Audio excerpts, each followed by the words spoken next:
श्रीमद्भगवद्गीता के तीसरा अध्याय का लाभ और महत्व। श्रीमद्भगवद्गीता तीसरा अध्याय। श्रीमद्भगवद्गीता में कुल 18 अध्याय हैं और हर अध्याय में जीवन से जुड़ी कोई ना कोई सीख मिलती है। श्री गीता का पाठ करने से व्यक्ति जीवन की कई परेशानियों से छुटकारा पा सकता है। आज हम आपको गीता के तीसरे अध्याय का महात्म बताने जा रहे हैं। श्रीमद्भगवद्गीता के तीसरा अध्याय का लाभ और महत्व। श्रीमद्भगवद्गीता तीसरा अध्याय। श्रीमद्भगवद्गीता में कुल 18 अध्याय हैं और हर अध्याय में जीवन से जुड़ी कोई ना कोई सीख मिलती है। श्री गीता का पाठ करने से व्यक्ति जीवन की कई परेशानियों से छुटकारा पा सकता है। आज हम आपको गीता के तीसरे अध्याय का महात्म बताने जा रहे हैं। श्रीमद्भगवद्गीता तीसरे अध्याय के पाठ का महत्व। श्री नारायण बोले, हे लक्ष्मी, एक महामूर्ख व्यक्ति अकेला ही एक वन में रहता था। गलत कार्यों से उसने बहुत सा धन इकट्ठा किया। किसी कारण से वह सब धन जाता रहा। अब वो व्यक्ति बहुत चिंतित रहने लगा। किसी से पूछता कि ऐसा उपाय बताऊं जिससे पृथ्वी में गड़ा धन मुझे मिले।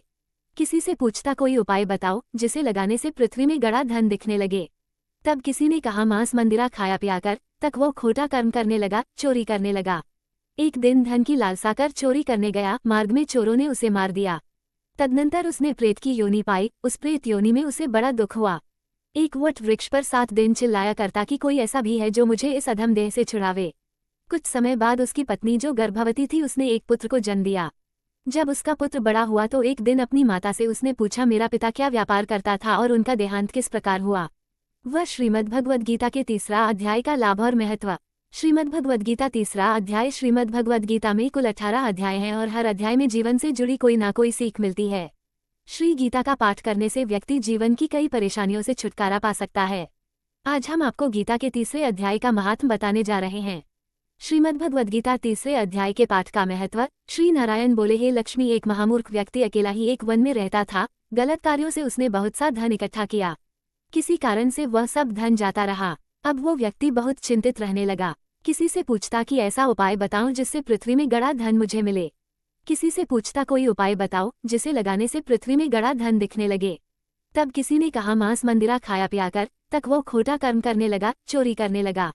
एक दिन धन की लालसा कर चोरी करने गया। मार्ग में चोरों ने उसे मार दिया। तदनंतर उसने प्रेत की योनि पाई। उस प्रेत योनि में उसे बड़ा दुख हुआ।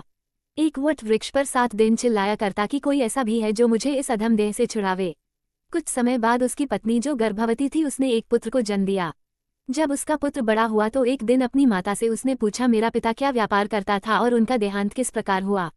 तब उसकी माता ने बताया कि हे बेटा, तेरे पिता के पास बहुत धन था, वह सब यूं ही जाता रहा। वह धन के चले जाने से बहुत चिंतित रहने लगा।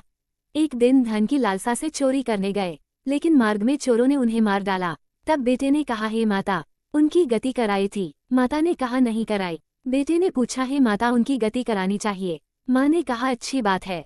तब वो पंडितों से पूछने गया और जाकर प्रार्थना की, हे स्वामी, मेरा पिता एक दिशा में जाकर मृत्यु को प्राप्त हुए, अतः उनका उद्धार किस तरह हो सकता है।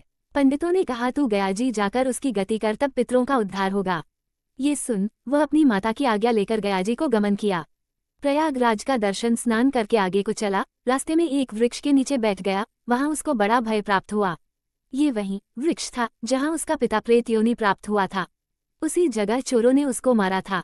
तब उस बालक ने अपना गुरु मंत्र पढ़ा। उसका एक और नियम था, वह एक अध्याय श्री गीताजी का पाठ नित्य किया करता था। उस दिन उसने श्री गीताजी के तीसरे अध्याय का पाठ उस वृक्ष के नीचे बैठकर किया जिसे उसके पिता ने प्रेत की योनि में सुना। तो सुनते ही उसकी प्रेत योनि छूट गई और उसका शरीर देवताओं के समान हो गया। स्वर्ग से विमान आए और वह विमान पर चढ़कर पुत्र के सामने आया और आशीर्वाद देकर कहा, हे पुत्र, मैं तेरा पिता हूँ जो मरकर प्रेत हुआ था। तेरे इस पाठ करने से मुझे देवताओं के समान शरीर मिला है। अब मेरा उद्धार हुआ है और तेरी कृपा से मैं स्वर्ग को जा रहा हूँ।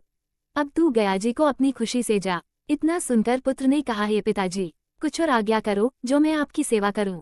तब उस देवदेही ने कहा, देख, मेरी 7 पीढ़ियों के पितृ नरक में पड़े हैं। अब तू श्री गीता जी के तीसरे अध्याय का पाठ करके उनको भी इस दुख से मुक्ति प्रदान कर। इतना वचन कहकर जब वह स्वर्ग को चले गए, तब इस बालकर ने वहीं पर पुनः गीताजी के तीसरे अध्याय का पाठ किया और सब पितरों को उसका पुण्य देकर वैकुंठगामी किया। जो प्राणी श्री गीताजी का पाठ करता है या सुनता है, उसका फल कहाँ तक कहें, कहने में नहीं आ सकता। तब श्री भगवान जी बोले, हे लक्ष्मी, ये तीसरा अध्याय का जो फल मैंने तुमसे कहा वह तुमने सुना है।